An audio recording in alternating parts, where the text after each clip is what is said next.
Hello everyone and welcome to the Kickabout. Just the three of us once again this week. No Shearer because Newcastle lost. So we'll await his return when Newcastle finally win. Although they still can't win away from home, so I don't know who they're playing. They've got City next. Oh, okay, well, we'll see Shearer after that at some point. See him in the new year. Yeah, maybe. Put him down as a special guest appearance these days. So yeah, we're going to do it in reverse order. Before we go on, you'll notice I'm looking very Mexican at the moment. Doing the old Movember. I'll put the link in the description below if you want to be generous enough to donate, whilst my kids, my family, my friends and everyone I know rip the piss out of me and tell me I look fucking stupid. Slowly as a month goes on, we have to get you like a sombrero, like a little poncho, have a donkey in the background. And then one I'll just be asleep. Tequila. So if you want to do that, feel free. And also big news, I am going to be pushing the button to order all the stuff we need to start doing our recording at the table behind us, all four of us hopefully, if Shearer turns up, with all the stuff. So we'll be able to do different types of videos where we're all sat around a table all talking, maybe even return to a more podcasty style format that we used to do, and hopefully that will increase not only the quality but the frequency of videos that we do as well. Right, let's talk Man United, because they played out a 2-2 draw.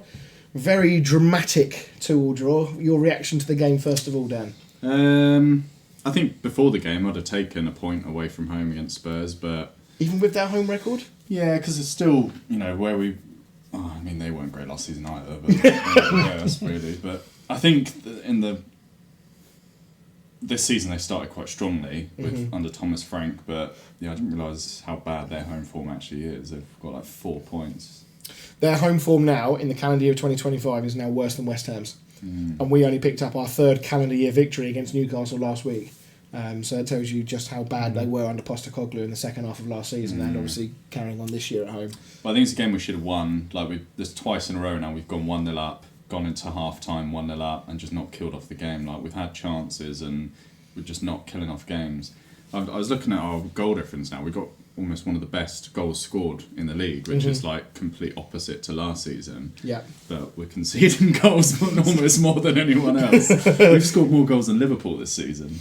Yeah, I mean, obviously, we should probably do a video on them at some point, because they are a content creator's wet dream at the moment, aren't they? But in terms of this game, it's a little bit like other games you've had recently. Maybe the Forest game is the example. It feels like this was another game that United would have lost last season. So, again, I still think that despite the disappointment of going a goal down and having to score very late on to bring it back, I still feel like actually this is more of a positive than it is a negative. Would that be fair? Yeah, and obviously we had 10 men when we conceded the goals as well. Goal. I thought we were 1-0 up when Sesko went off. 1-1, wasn't it? I can't remember. I thought it was 1-1. Maybe. I thought it was 1-0. Because you was 1-0 up, weren't you? And Bremo scored first. And then they scored in the 84th. I thought Sesko went off in the 77th. I'm not sure. I thought he went off after. Because he went through to make it 2-1, I thought. While these two argue, I'm not saying I'm right. Really I could be completely wrong. Yeah. It's nice for you to have a goalkeeper who can actually save. I know, some good saves as well, and none of the goals. He went off in the 88th minute, so it was 1-1. Oh, okay, fair enough. None of the goals were his fault. But I mean, I'd say almost every game, at least one of the goals before was down to a goalkeeping error. Yeah. Whereas now, I don't think he's made a single. I mean, nearly. I think it was this game. About 2 minutes into the game, there was a pass back to him. He went to put his foot on it, and it rolled straight underneath his foot. Luckily, he was stood to the right of the goal, and it didn't go in. But that's exactly why the keepers are taught to stand outside of the goal, isn't it? In case that sort of thing happens. I think the biggest compliment you pay Lamans is the fact that already the talk of the goalkeeping problem has almost disappeared. Yeah. And I think that's the biggest compliment, because that was obviously at the tip of everybody's tongue, because whether it was Anana or Bayindir, there was always a mistake there, and you knew it was, you used to say that you'd already start the game 1-0 down effectively. It's like a handicap system. So the fact that he's come in and started so well is massive for his confidence, it's massive for the team as well. Yeah. And I think you can see the difference in the defensive setup as well. It's almost like they've got more confidence, because I think we've actually got someone behind that we can trust. Yeah. We don't have to fucking cover him all the time.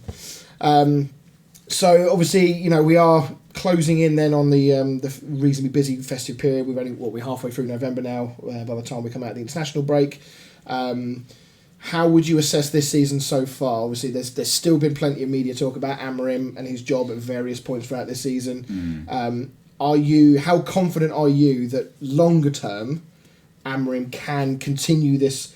Let's call it an up and down trajectory, but I think it's more up at the moment than it is down. How confident are you he can keep doing that?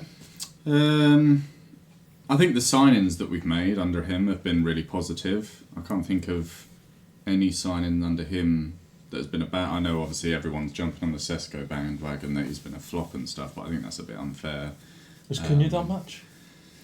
Not in terms of goal scoring and assists at the moment, but I think on the ball he's been unreal. Like that, I haven't seen a lot of him. So what game was it? The Liverpool game? It was at one of the games where he was like on a one-man mission. Yeah, he's so well. He was holding off 2 or 3 players and then taking it round them. And I know it's easy to look at goals and assists and be like, oh, he's done nothing, he's a flop. But I think unless you watch every game and see what the players are doing, I think Cunha's been really good. I'd like to obviously see more goals and assists from him. And I think the difference is Mbeumo's obviously hit the ground running and he's scoring almost every single game, whereas Cunha hasn't really. Yeah, and the share of the goals amongst Man United players at the moment is pretty reasonable as well, so it doesn't feel like you're too heavily reliant on one player, which is really good because that has been a bit of an Achilles heel in the past. But just touching on the Sesko thing, when you see him go clean through in the way they did, I think this was actually at the point, I think he got the injury, wasn't it? When Mickey van der Ven got back at him. Didn't even look like he'd done anything. No. Which is not normally a good sign. No. But he did walk off because when I heard that I didn't watch the game because I was away, but when I heard it was a knee, I thought, oh, fucking hell. Would you have like PTSD? Yeah. I just felt a twinge in mine. But no, the way he went through, if ever you needed evidence of a man that's just got no confidence whatsoever, it was that moment because he went clean through. Don't get me wrong, Van der Ven is rapid, we all know that. Yeah. So he covers that ground so quickly. But Sesko just seemed to take an age to make up his mind. He never really looked in control of the situation or balance or anything like that. And Van der Ven obviously makes what looked like a world-class challenge, but realistically he shouldn't have been allowed to make it. Sesko should have at least got the shot off before that. So that is a concern, I guess, for him. Like, how do you think he needs to come out the firing line a little bit and maybe push Cunha up through the middle? Not really, because I think he needs a baptism of fire, to be honest. I think we need to be playing him more so he gets used to the league, and I think we're playing well enough. It's not like last season where we were fucking shit, we weren't scoring goals, and obviously we had to just keep playing Højlund. I think this season we are scoring goals, so we're not completely reliant on Sesko to be scoring, and we have got, I know Cunha's not been scoring, but we've got Cunha who can provide, we've got Mbeumo who is scoring and can provide, we've got Bruno Fernandes just sat behind him, so I think there's enough goal scorers there to share the goals about. Ahmad's popped up with a couple recently. But I think it's starting to look positive under Amorim. Does it almost feel like he's, obviously before, like there was a lot of chopping and changing with personnel and everything else, does it feel like he's found a settled side a little bit more now? Yeah, and I think the one game a week probably helps a lot towards that because you can play the same players every week and they're getting used to how each other plays and that sort of thing. It'd be interesting if we sign anyone in January because I think we're desperately missing another CDM because as soon as Casemiro went off and Ugarte came on, we were fucking shit. I feel like you need a bit more legs in there, someone who does a bit more running. Yeah. You were saying earlier about have all the signings been good? Was Ugarte an Amorim signing? Nah, he was before. Was he before? Okay. But yeah, he is one of the recent ones who's been, in my opinion, trash. There's a lot of good ones, as you say, but Ugarte is definitely on the other side of that scale. So yeah, really positive for United. Spurs, I don't want to go into too much detail about Spurs because they're shit and everything. And you can't even hold on to a 2-1 lead against 10 men. You can't defend a corner properly. It's 10 men.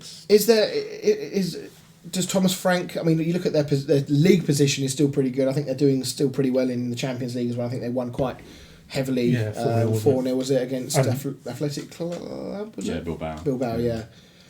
Was it Copenhagen? Copenhagen, you're right. Bilbao was Newcastle, wasn't it? Yeah. Honorary mention to Mickey van der Ven for his goal because that was. What a goal that was! One of those ones. If you're the opposition manager, you're probably screaming at them, "Why the fuck have you not brought him down and taken him?" He must have been so. He was travelling at such pace; it wouldn't have taken much just to take him down. Yeah, a little nudge to knock him off. Should have watched me on Saturday after. How he didn't get a yellow card on Saturday. I was like, Honestly, I'll tell you about it afterwards. Oh, you played, did you, this Saturday? I got roped in half hour. Yeah. You see a graze on my arse cheek. Oh, mate. But does Thomas Frank need to be coming under a bit more scrutiny than he is, do you think? I think he's already getting grief from the fans because when he took off Xavi Simons, he got booed for bringing Tell on. and then Tell scored. And they took a massive deflection. It was going straight at the goalkeeper. Yeah, it didn't was. Take a deflection, It was a massive deflection. The guy who I work with who's a Spurs season ticket holder, he goes to all the home games. He's not a fan of Frank already. No. Was he anti-Frank when he first came in? No, I don't think so. I didn't get that impression from him. Did he like Postecoglou? No. I can't imagine there was many of them there. No, he just thinks it's a bit too dull and pragmatic now. But he understands they're toothless up front. They got nothing up there. Yeah. Charles ain't good enough. Tell ain't good enough. No. Simmons ain't been chipping in with goals. Solanke's forever injured. Yeah. You know. That was it might have been in the 4-0 where they won, so it didn't really matter, but I think Callum Moani missed a couple of absolute sitters in that game. It was either that game or another Premier League game. I just wonder if this... We see so often managers who sort of like have their level, and I don't think Thomas Frank's a bad manager. He's proven that. Limited budget and whatnot at Brentford, he's always done a good job there, or he did do a very good job there. I just wonder if that style of football just doesn't really translate to a team that sees themselves much higher up the league. I think Brentford was perfectly suited for him, wasn't it? Yeah.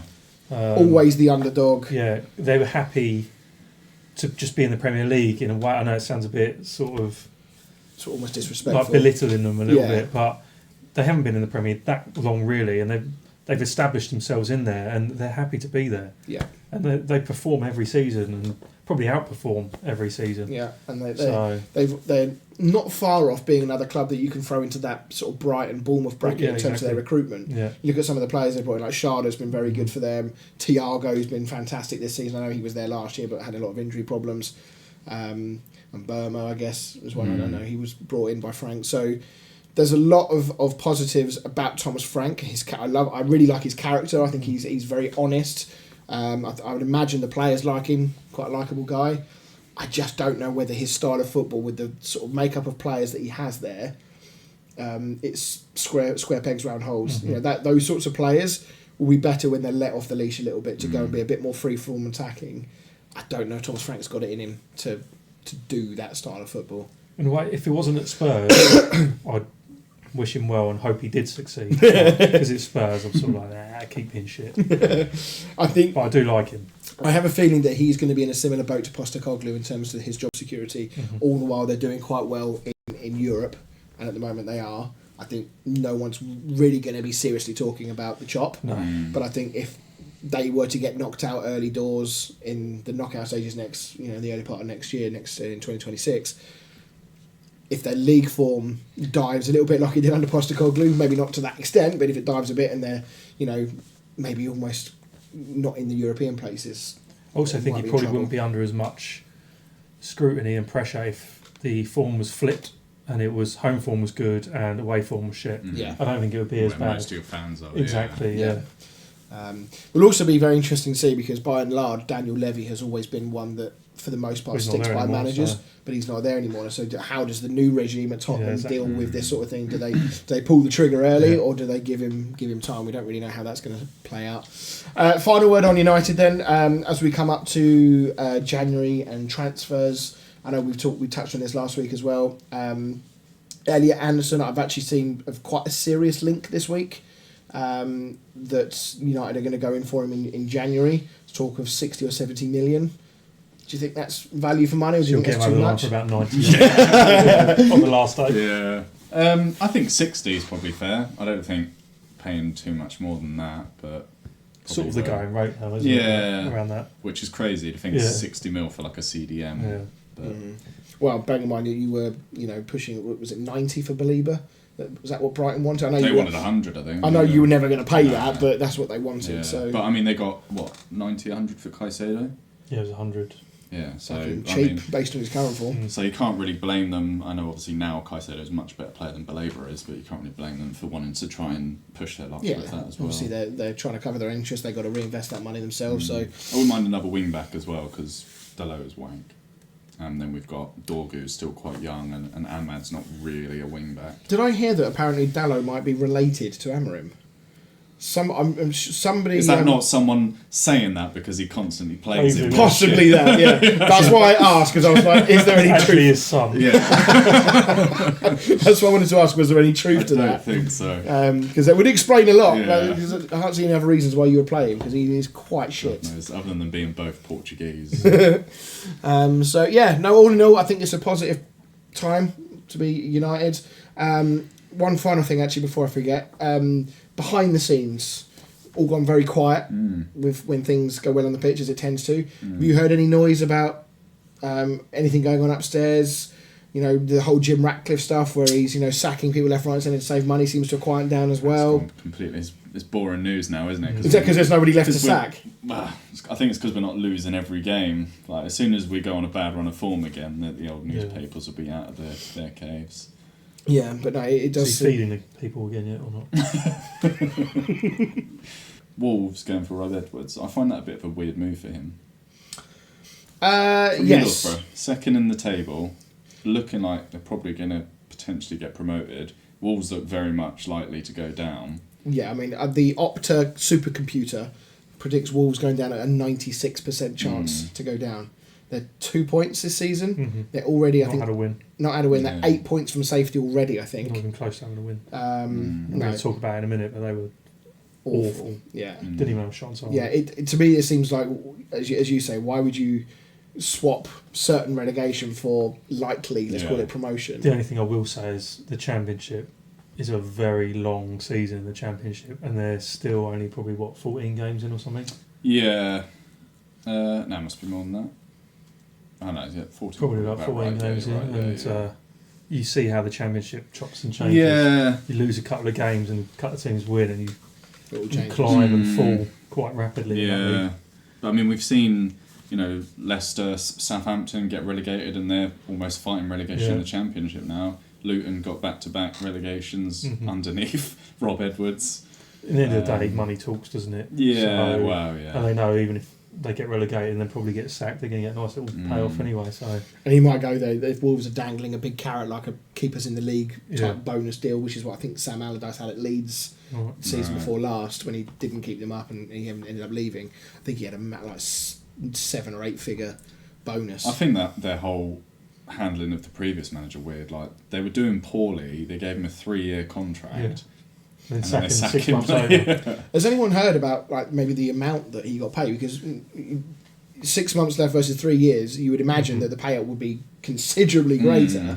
But surely Wolves must have looked at their situation and thought, we don't want to put in a massive, maybe some kind of break clause in this. I don't know, but yeah, it was a very odd decision for them. Rob Edwards, obviously Gary O'Neill turned it down, which I think says a lot. I don't know why they even considered him in the first place, because they binned him off after a horrific run of fixtures at the start of last season, wasn't it? About 10 games in, wasn't it? Yeah, but they basically played the entire top 8, 9 in the first 10 games. So that was an odd one. There was also talk of, who was the other manager? There was another one. I can't remember who it was, but yeah, the Rob Edwards one I did find quite odd. Going from, look at what he did with Luton. Yes, he got them to the Premier League and stuff, but they did kind of go down with a bit of a whimper in the end. Straight through the trapdoor. I think he got sacked halfway through that season anyway. He didn't even see that entire season out when they went into the Championship. So, yeah, I'm not sure what Rob Edwards can do coming in. Ultimately, Wolves have spent the last however many years selling off multiple of their best players pretty much every summer. I mean, this year they lost Cunha. Who was the other? They lost one of their midfielders, didn't they? I can't remember. There was 2. I remember seeing the list. There was 2. It's normally 2 every year, isn't it? 2 big players, and they lost Craig Dawson. Now, whilst he's not a top player, probably a very experienced part of that defence as well. And they lost Kilman the year before that. Matheus Nunes. Neto, Neto. You cannot keep selling your best players and just expect to stay in the league. And they're not a Brighton. They've done it okay in the past when they bring in players like... Just about managed to hold on to Strand Larsen. I mean, he's going to be off if they get relegated for sure. So, Chelsea. So, very confident win. One of those games where it was a hiding to nothing, really, because you were expected to dominate and win. It would have been 3-0, kind of doesn't really say anything about Chelsea. It says an awful lot about Wolves. But it's one of those results where if you had a struggle to put the team away like you did against Spurs the week before, it would have been very negative. But it's kind of just like you've beaten a poor team, basically. Oh, they were poor. They were terrible, actually. I think their first shot was about midway through the second half, and it wasn't even on target. I think that's the only one they had. Jesus. It was, they were terrible. We looked decent, but didn't need to be any more than that. We needed to even get out of second gear, really. It was... I mean, Garnacho looked like a world beater. Says a lot, doesn't it? Really? I mean, the thing is with a team like when you're playing a team like Wolves, because of the expectation that comes with playing a team like that, it can be very easy to sort of like get dragged into. There's probably I'm assuming they just sat on the edge of their box, did they, for most of the game? Pretty much, yeah. So it can become very frustrating if teams do that and do that well, but I just don't think Wolves are organised enough to do it. Evidently as they were. I mean, I looked at the stats and it was one of the most one-sided set of statistics I've seen Should for a have been while. more than 3 again, though. Like, what's his face? Mark Gouy. Oh yeah. He hit the post when he probably should have scored. There's a few chances that we threw away again. A couple of good saves from their keeper. Yeah. All in all, it was comfortable. Routine, yeah. Obviously, the results have picked up a little bit in the last couple of weeks. Performances have picked up again as well. Has the noise about Maresca dampened a little bit? Do you know the issue we got? Like, we had carry a bag in the week. We drew 4 of them. I just think he's making too many. I can't remember who it was. A pundit brought it up. It might have been Rooney, actually. Brought it up about him making too many changes. I think he is making too many changes in between. Yeah.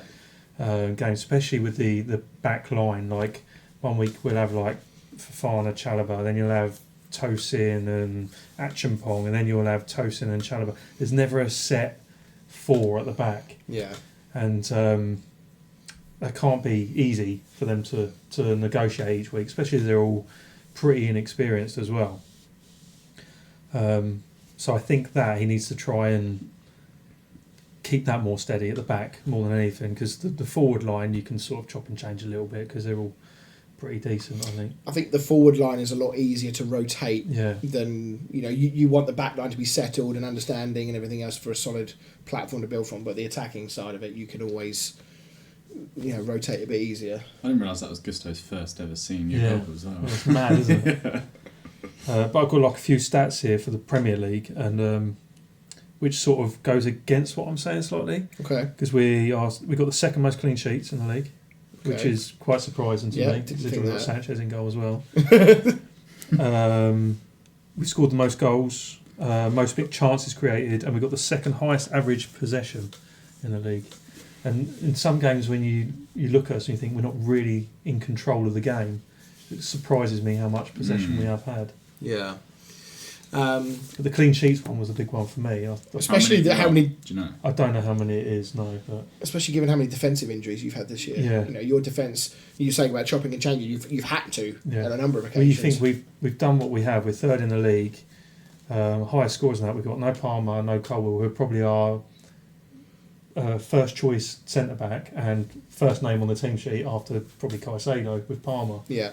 And we've done that pretty much all season. I think Chalobah's done really well since he's come back, because he done really well last season as well, to be fair to him. But I mean, he was kind of like kicked out. Yeah.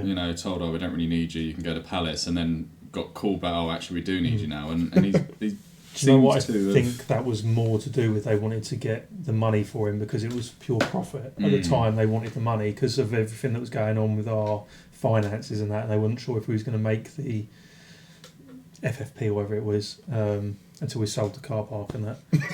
And then they called him back and said, you know what, we can keep you now. Yeah, we found £1. We can afford you now. But fair play to him, because he could have quite easily have That's what I mean. thrown his toys yeah, out absolutely. and said, you know what, no, you didn't want me. And he was doing well at Palace He was at the doing well, time, so obviously it was quite a big story at the time. And I like Fofana, but he plays like he's injured all the time, and he can't seem to go 4 or 5 games without getting injured. And he's played like 2 now, I think. Same as Lavia. I was about to say Lavia. Lavia just winds me out. He's such a good player. Just completely made of glass. He's another one of these players that's just forever injured. And now it's normally his hamstring. Now it's his quad. Apparently, he's going to be out for another month. What did he play, like 90 seconds? Was it? He's never finished 90 minutes for Chelsea.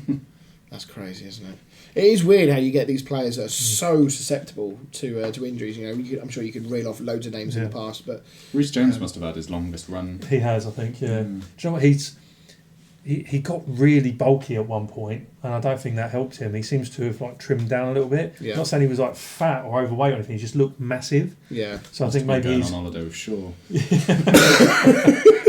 and I think they have protected him quite well as well. Like in the Champions League, he didn't play and things like that. They are limiting his minutes, and he barely ever plays 90 minutes unless he really has to. Yeah.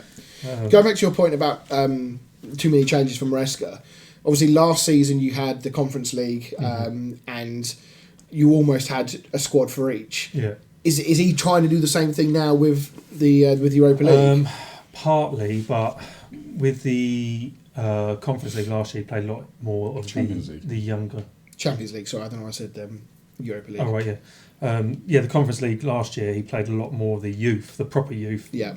Whereas this year, he is changing it a lot, but he's playing more of the actual squad. Senior players, yeah. Yeah, it's an odd one to do. I sort of understand why he's doing it.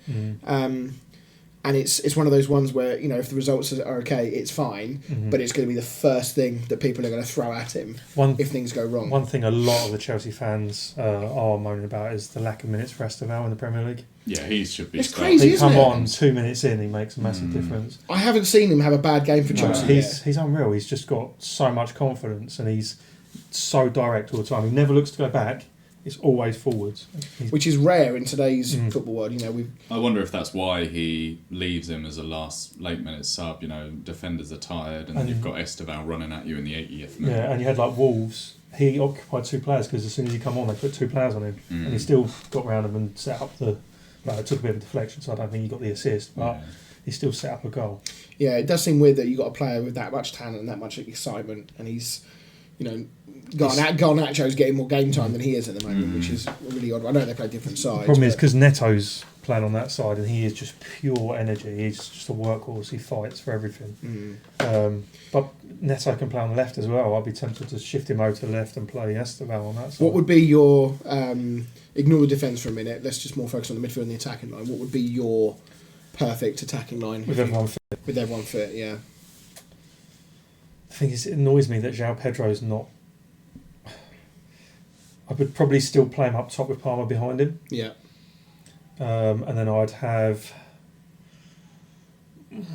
probably Neto left, Esteval right, and then Lavia and Caicedo.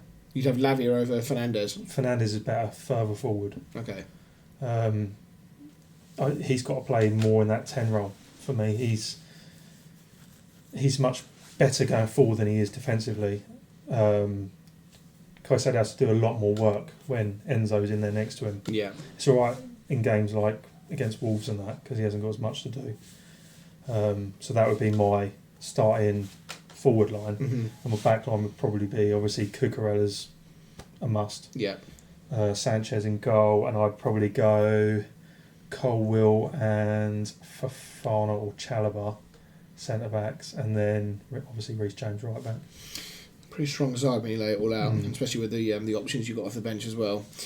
Don't think there's a huge amount else to touch on with Chelsea. What are your fixtures like coming up after the international break? I think they're still quite favourable. Burnley, haven't you? Yeah, I think we've got quite a nice 2 or 3 fixtures, I think, after the international break. Okay.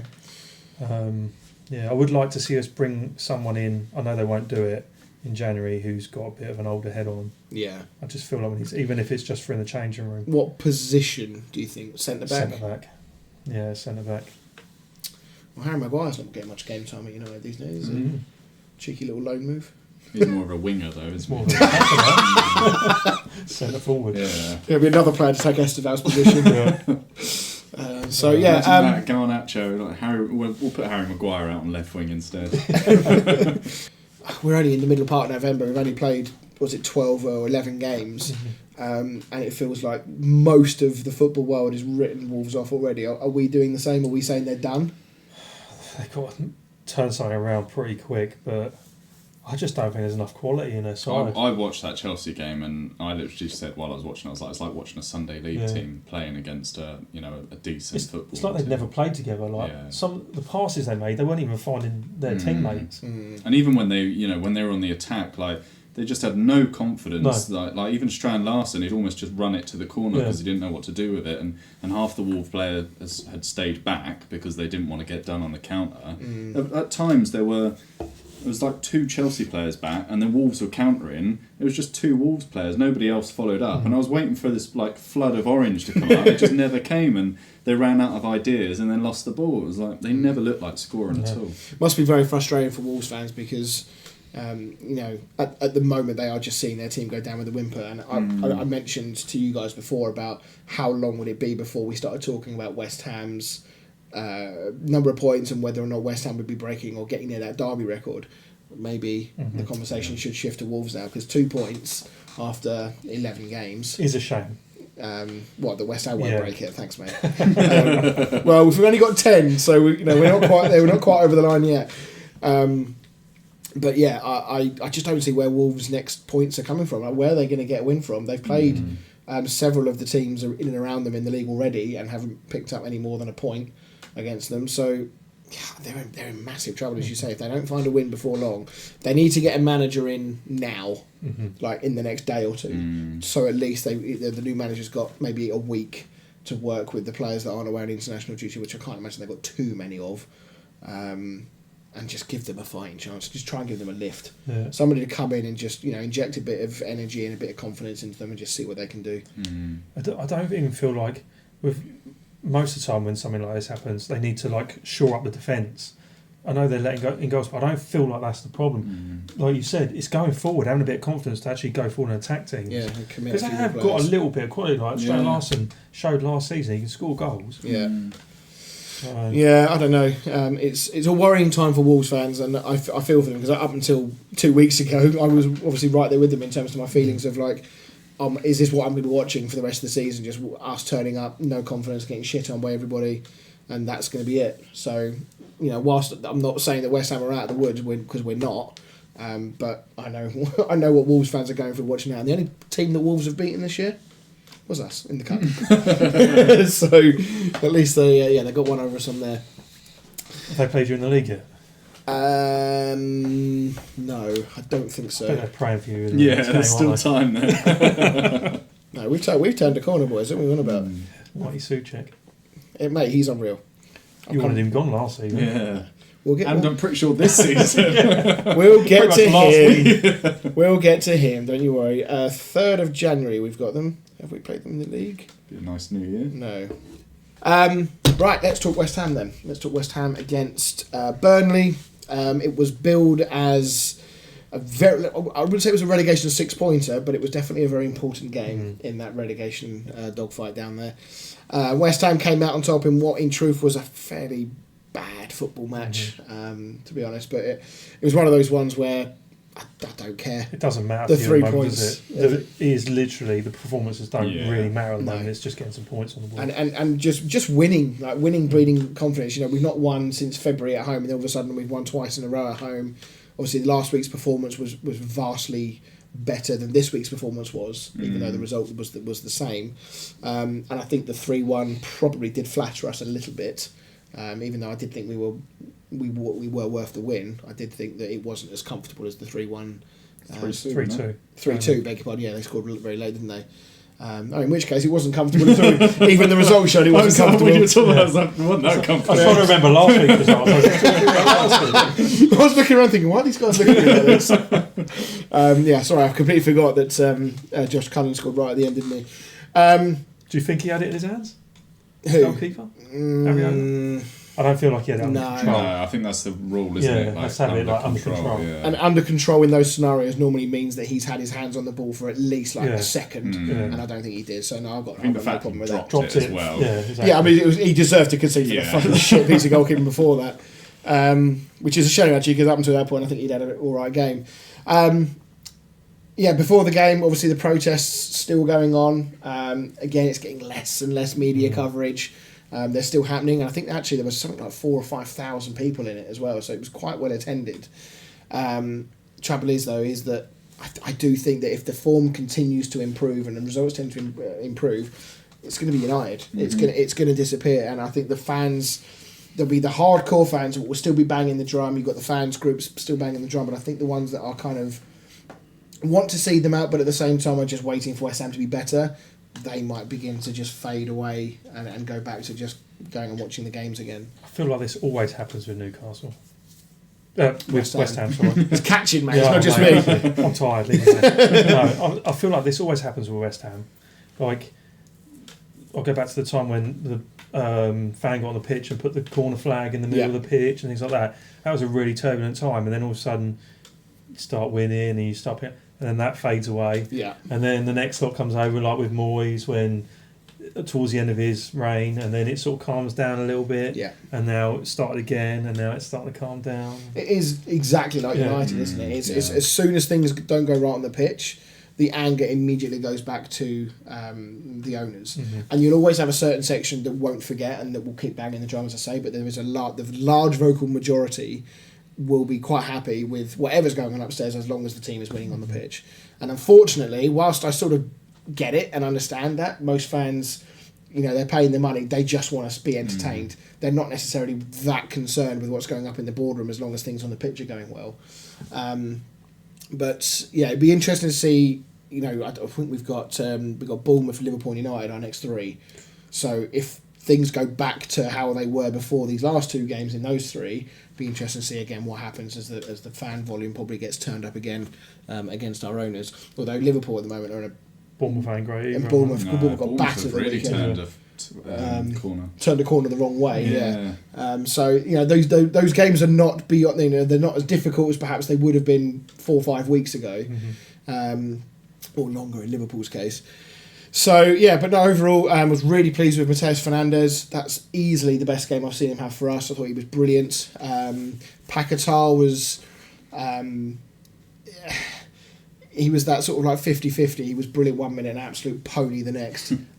He's sort of like that typical sort of Brazilian flair player where he's trying not to starve and doing things he should and making poor decisions. But because we've finally got that midfield set now where you've got Fernandes and Potts behind him who can cover, they can run, they can cover the spaces that are left behind, and they can leave Paquetá to go and do that. And it's fine if he gets one right and creates an amazing goal or scores an amazing goal, fine, crack on, doesn't matter. But when you're making those mistakes and then you had a midfield behind you of Souček and Irving, then there was the problem. On the topic of Souček, because you've already brought it up, I will say, in my defence, as much as I've said, I don't think he's good enough on the ball. I don't think he's a good ball player to play in a two in that holding role. I don't think he can cover the ground. As much as he will run all day, he just can't run fast. If he is deployed in the right way, he can be effective, but I still don't want him starting games. So what Nuno has been doing very cleverly with him is he's bringing him on late, and he's actually effectively playing him as a false nine. So when he came on in this game, he did play in centre midfield for a bit, because I think he came on for... It might have been Paquetá. I can't remember who it was. No, it was Callum Wilson he came on for. Right. I think originally Paquetá moved up front. That kind of didn't work, so then he swapped them around and put Souček up front. And all of a sudden Souček sort of came alive because now he was back to the old Souček of arriving late in the box, making rewarding runs. Not necessarily being asked to do the ball carrying and the creativity and the keeping the possession, because he's not that good at that. Play to his strengths. He's good in the air. He's good at making those late runs. And both of his goals in the last two games have come from late runs into the box and being in the right place at the right time. And that's what he was always good at with us. So if Nuno can keep doing that with him, I've absolutely no problem with him staying. Just don't ask him to do the stuff he can't do. So that's encouraging. It's also encouraging that he started the same 11 against Newcastle. He resisted the the temptation to make any more changes. So I'm hoping that maybe he's sort of like decided, right, that's going to be my settled side. Maybe I'll make 1 or 2 tweaks here and there with injuries or whatnot, and hopefully we can now actually build something because we've got a midfield that can actually fucking move. So yeah, all in all, a positive couple of weeks, 2 home wins on the spin, 6 points. It puts us, I think, goal difference is stopping us from climbing above Burnley. And Forest, isn't it? And Forest. I think Fulham are there as well. Although, did they win at the weekend? No, they lost, didn't they? Was it Brighton they got beat by? Nah, Brighton played Palace this weekend. Did Fulham win? Who were they playing this Did they even play? Who were they playing? Was it Leeds, was it? No, that was Forest. Yeah. Okay. Everton, I was 2-0 to Everton. Okay, fine. So, yeah, Fulham must still be down there then because they were down there anyway. So, yeah, it puts us in the mix. I'd much rather West Ham be in the relegation zone but much closer to those group of teams than be cut adrift and be fighting with one team to try and get out. I'd much rather there be a group of teams. So you're 1 above Forest. You're 2 goals worse off than Burnley. Yeah. And then you're a point behind Leeds and Fulham. Yeah. Can I just say, we are, after all the shit that Shearer has given me all season, we're now just 2 points behind Newcastle. I will wear my smug face loud and proud. I would even go around to his house and put my face up to his doorbell like you did with me and just smile, just say nothing. Maybe play I'm Forever blowing bubbles in the background. So yeah, I'm looking forward to that. Burnley, though, a little bit like Wolves, struggling for confidence, struggling for goals, I think is the big thing, because actually they didn't play that bad in this game. The first goal was good. Yeah, I like that Fleming up front. He looks decent. He reminds me a bit of Ollie McBurney. Do you remember him from Sheffield United? Bit of an old school, centre forward. I just don't think Burnley are going to get enough goals to stay in this division. Some of the chances they created and didn't take is criminal at this level. They probably could have been 2-0 up by the time we got our goal. Maybe should have been. And I think that's going to catch them out. In these games against teams in and around you, if you don't take those chances, you're in big trouble. I'm not going to go as far I'm not going to write Burnley off or anything like that, but I worry for them because I don't think they look that good defensively, and if they're not going to score goals, I think they're in big trouble. Dubravka was really bad against you. Yeah, it's weird because that one he palmed, was it onto Souček? Yeah. Was that the one where he sort of just that was terrible goalkeeping. Yeah, like you've got to either catch it, a bit of height or out, really push it away across the goal. I think it was the first goal. It was really close to him. He just completely missed it. Yeah, it was like I think we played a bit of a short corner, and I think Somerville tips it in, but it came right across his 6-yard box, and he kind of just didn't do anything. Yeah. And Wilson, doing what Wilson does and sniffing out a sort of poacher's goal. Outside of that, there was some news that broke today about West Ham in that West Ham have apparently accepted and are allowing Nicholas Fulkrug to move on in January. That's a shame. I know he's been so good. He's been so good for us. Yeah, prolific striker. Add him to the fucking list of awful strikers. And I'm sure wherever he goes, he'll smash it up. Well, yeah. AC Milan apparently are front runners for him. How much money we'll get from him, I have no idea. How much did you pay for him? 23, 24. So it's not as bad as some of our previous ones like Skamaka and Haller.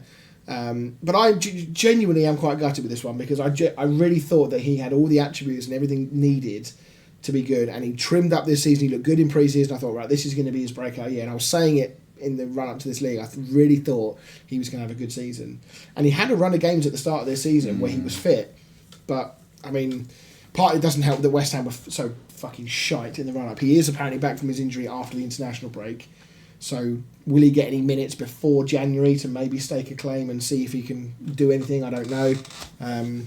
Yeah, I will be gutted to see him go. Not because I want him to stay because he's a great player, more because I wanted that one to work. So yeah, but if he does go, that must mean we're going to be bringing in another striker. Back. Well, he's not signed for Brentford yet, so there is still a chance. Anything else to add, gentlemen? Did you see what Sunderland did in their game against Arsenal? Oh, they moved the board in, didn't they? No. They moved all the Horden boards right up to the pitch so they couldn't do the long front. Well, it doesn't surprise me that teams are going to start doing things like this. Did you hear when they asked about the manager about it as well? Yeah. He said, the wind must have blown. You could see all the dry marks where they'd been. I mean, because long throws now are so prevalent with every single team, teams are going to start getting cute to this, especially when you're playing someone like a Brentford. Yeah. Who was it when Rory Delap started doing it, and there was someone kept warming up in front of him, didn't they? He kept getting booked because he was like warming up. He was trying to take a long throw, and he was standing in front of him, stretching. I'm pretty sure doing like star jumps. It wasn't. Was it Windass or someone like that? It sounds like something you do. But there was also one recently. I think it was Lascelles was doing that for Newcastle. He was like winding people up while they're taking throws. I don't think it was a long throw, but it's that sort of same thing. But I didn't realise until this season that both teams have to agree to using towels to wipe the ball. Yes. Yeah, if one team doesn't, they're not allowed to use it because there wasn't there. I can't remember which game it was, but the guy was about to take a throw and he ran with the ball in his hands and nicked the goalkeeper's towel and tried to use that, and the referee had to stop. No, you're not allowed to use a towel. If I can give it back, I can't remember which game it was.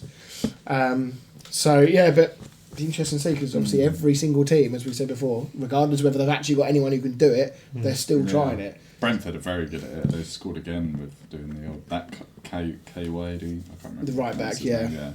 He can launch it. Yeah. See Sunderland's social media team as well when Arsenal put the result up, and they commented on it about something about not enough set pieces, eh? Something like that. Yeah, no, that's quite a big result actually, because obviously Arsenal hadn't conceded for 8 games like in the run up to that. They'd only conceded 3 goals all season. Yeah, I was saying to Leo when I was going back through the prediction video, which I completely forgot to edit and put up on Friday. Lee was talking in that game, and I think he was this close to going 2-2, because he was saying like they're gonna, at some point they're gonna have to ship a couple of goals. They can't keep going through all this patch. I think he ended up going like 2-1 Arsenal or something. I think we both did 2-1 for that game. So it's a big result because other teams that are chasing need Arsenal to drop a few points. It keeps them in touch. So yeah, be interesting to see how we go. Right, so obviously no prediction video this week because we are on international break again. They were fucking too many of them. I know. Is this the third one since the Premier League started, isn't it? 11 games in. Yeah. 3 international breaks. So yeah, so we'll have a week off from that. We will be back next week, hopefully with our new setup over there. Talking about England. What a way to test it. So yeah, we'll be back next week to talk about all that stuff. We're going to do a little bonus video this week. I've got a little quiz lined up for these two. So we're going to end this video here. I'll do brilliant at that. Yeah, we're going to end this video here. Done a bit more of a podcasty style one tonight. So let us know what you think, if you prefer this format where we kind of talk about everything all in one hit, or whether you think we should break it up like we did before. So don't forget, like, comment, subscribe, all that good stuff. Hype up the video, and we'll see you on next one. See you later. See ya.